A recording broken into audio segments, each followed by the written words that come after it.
Question number 15 में कहा जा रहा है two planes start from Karachi international airport at the same time and fly in directions that makes an angle of 127 degree with each other. Their speeds are 525 kilometers per hour. How far apart they are at the end of 2 hours of flying time?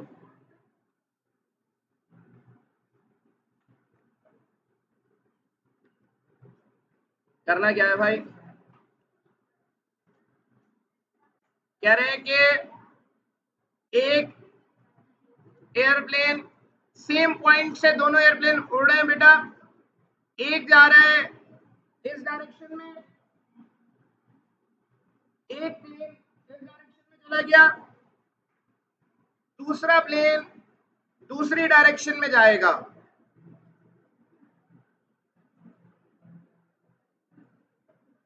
दूसरा plane दूसरी direction में जा रहा है। कह रहे हैं two plane starting from Karachi international airport at the same time fly in direction that make an angle of 127 degree. इन दोनों के दरमियान का एंगल 127 है। 127 डिग्री तभी बनेगा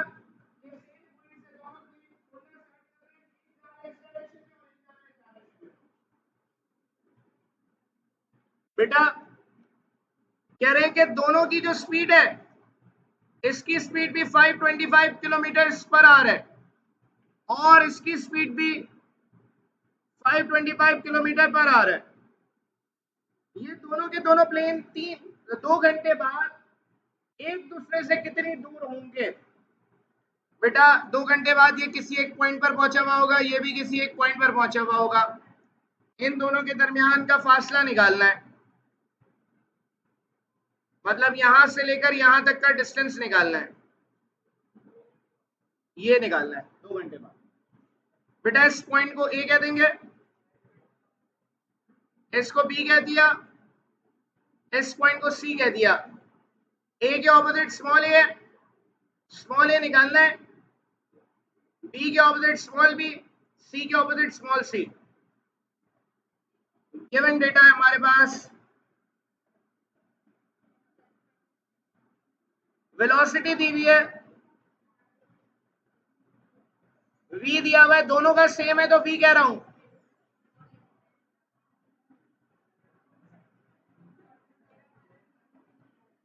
बेटा टाइम दिया हुआ है 2 आवर्स, एंगल दिया हुआ है alpha 127 degree.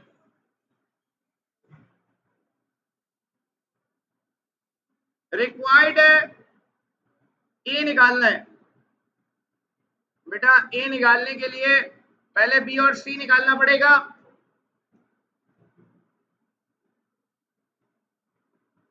First we have to find the distance covered by the plane। बेटा डिस्टेंस बराबर है वेलोसिटी इनटू टाइम के, तो यहां पर वेलोसिटी है 525, टाइम है 2, तो ये आ जाएगा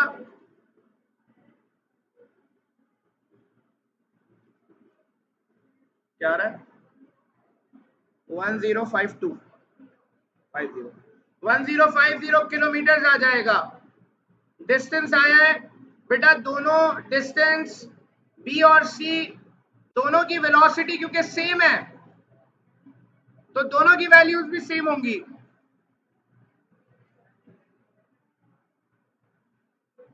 तो हम यहां पर लिख देंगे therefore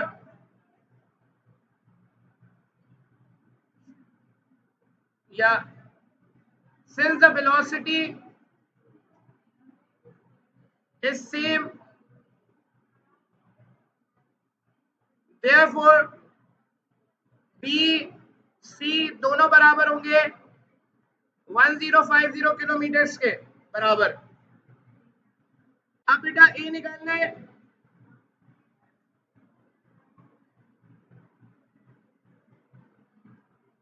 using law of cosine.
दोनों साइड्स पर स्क्वायर रूट लगा देंगे तो इसका रिजल्ट आ जाएगा।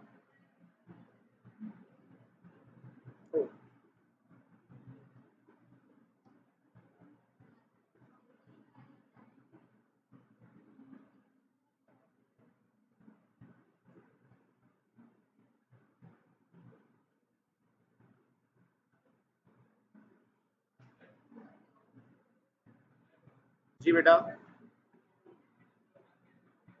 बेटा इसका रिजल्ट नेगेटिव आ रहा है, इसको पूरे को कैलकुलेट करें। ये माइनस का 3270002 आ रहा है, तो माइनस माइनस प्लस हो जाएगा।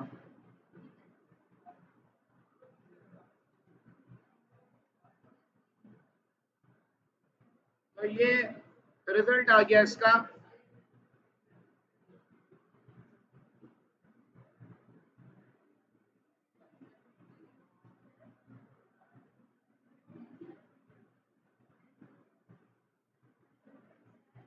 जी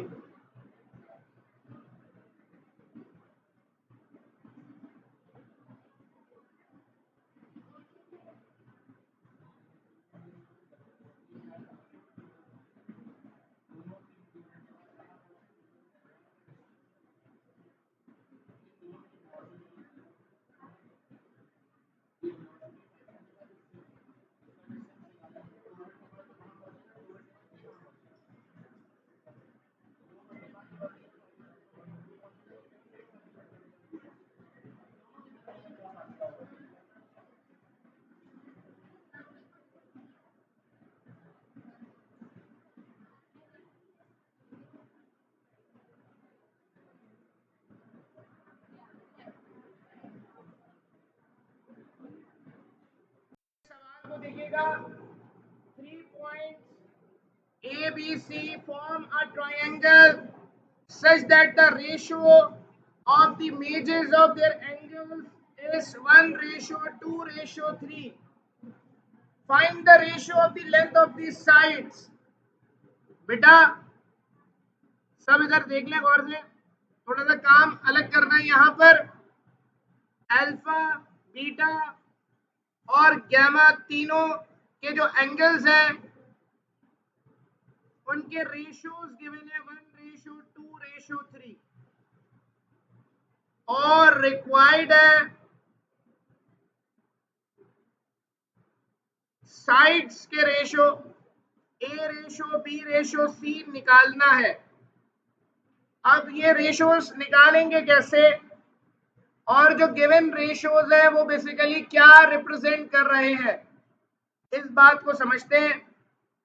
बेटा रेशियो हमें ये बताता है, जैसे 1:2:3 लिखा हुआ है, रेशियो ये बताता है कि एक एंगल का कितना हिस्सा अल्फा होगा, कितना हिस्सा बीटा होगा और कितना हिस्सा गैमा होगा। बेटा यहाँ पर एक ट्रायंगल की बात करें अगर हम, तो एक ट्रायंगल के अंदर टोटल एंगल क्या होता है, 180 डिग्री होता है। एक ट्रायंगल के अंदर टोटल एंगल 180 डिग्री होता है। अब रेशो क्या बता रहा है, रेशो गिवन है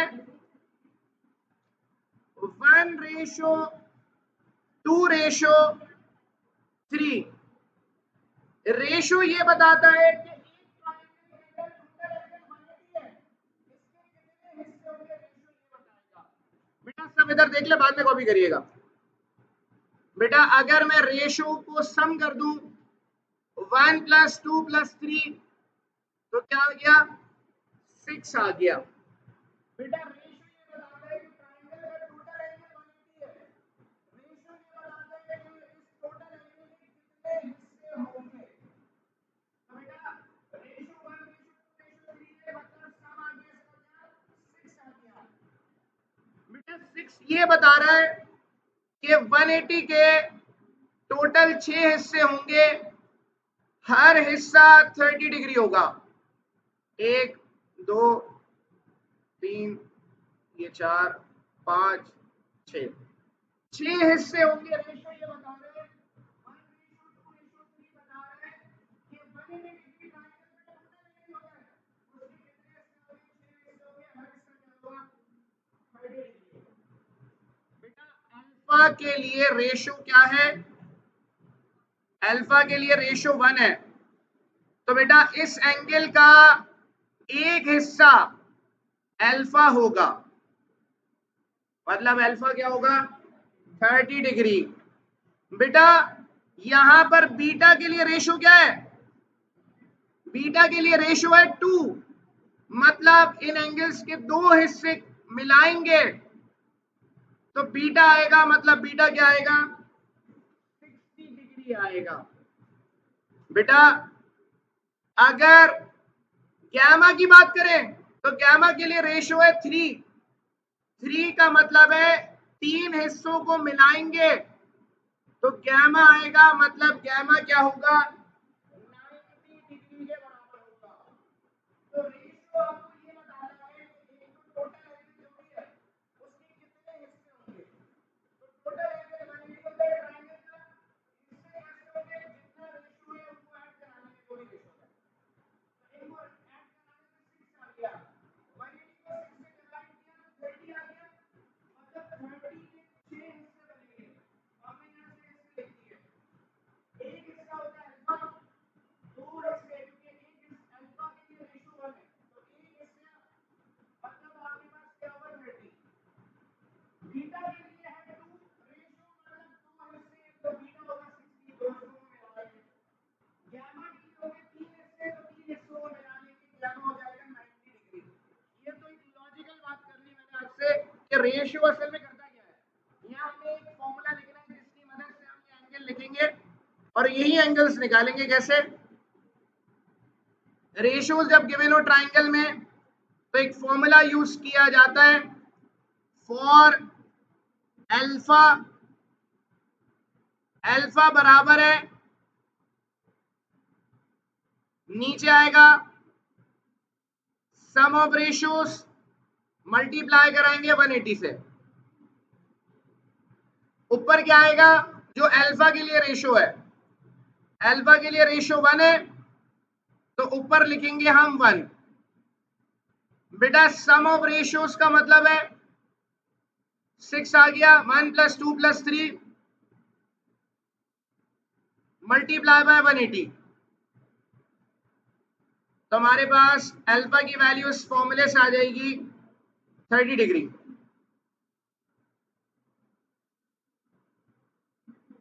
अल्फा आएगा 1/6 मल्टीप्लाई बाय 180, तो अल्फा आ जाएगा 30 डिग्री। बेटा बीटा के लिए भी यही फॉर्मूला लगेगा, बीटा के लिए फर्क ये होगा कि नीचे तो रेशियोज का सम आएगा 1 + 2 + 3, मल्टीप्लाई में 180 भी आएगा, ऊपर इसका रेशियो आ जाएगा, मतलब 2 आ जाएगा। तो बीटा आएगा 2/6 मल्टीप्लाई बाय 180, बीटा आ जाएगा 60 डिग्री।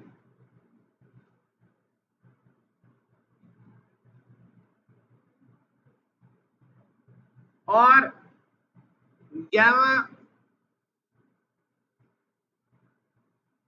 आएगा 3/sum of ratios multiplied by 180।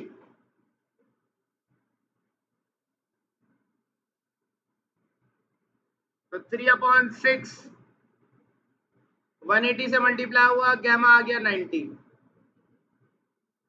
बेटा ये तो हमारे पास एंगल्स आ गए, हमें असल में निकालना क्या है, कैसे निकालेंगे, दो हिस्सों में निकलेगा। हम पहले निकालेंगे ए रेशो बी। ए रेशो बी कैसे निकलेगा, साइन लॉस है, A/sin अल्फा B/sin बीटा के बराबर है।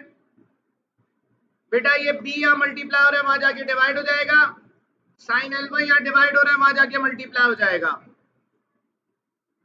तो बेटा A/B बराबर आएगा साइन अल्फा साइन बीटा।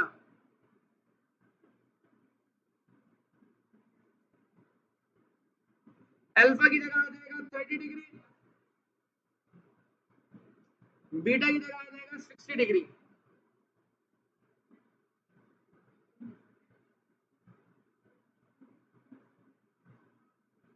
बेटा A/B की वैल्यू आएगी, साइन 30 होता है 1/2, साइन 60 होता है √3/2।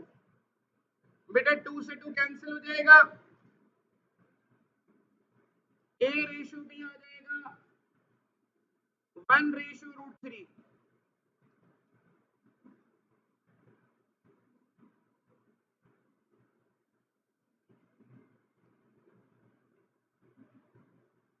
इसको हमने इक्वेशन नंबर 1 कह दिया।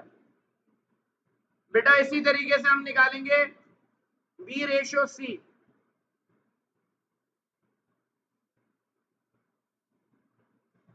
B/sin बीटा बराबर है C/sin गैमा के।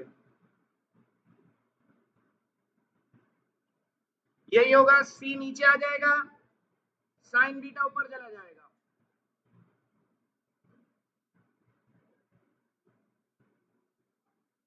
बीटा की जगह आ जाएगा 60 डिग्री, गैमा की जगह आ जाएगा 90 डिग्री।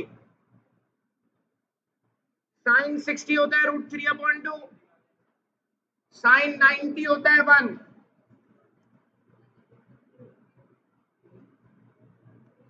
तो बेटा B रेशो C आ जाएगा √3/2। ये आ गई इक्वेशन नंबर 2।